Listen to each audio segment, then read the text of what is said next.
Okay, Jim, you owe me. I cleaned this up. I completely went through it, disassembled everything.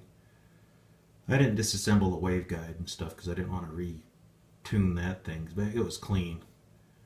But I can see why guys like these meters. So here I have it hooked up in line with my LP700. Not sure how good the light is here. There, that's better. Maybe a little bit. Yeah, that's better. So I'm gonna just key up my radio, and we'll go to 50 watts on the bird. This is with a 250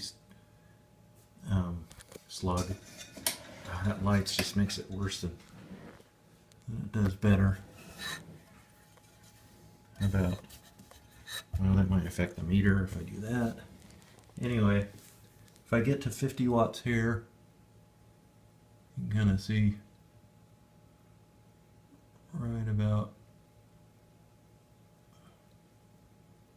there. I'm showing 47 watts. It's close enough though. Pretty darn close. If I go up to 75, there you're about 70. I mean, I guess I could tweak.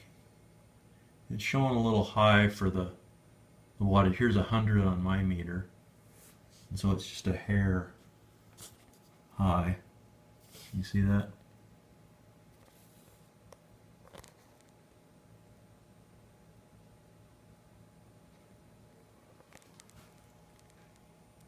Anyway, it's pretty darn good. I mean, you can tweak that, you can zero it on the front. I tried to play around with that, but you know, it's a little off. You set it for 100 watts, then it's going to be off a little bit on some of the others. But it's clearly very, very accurate. And it's clean now. Come get it. Bye.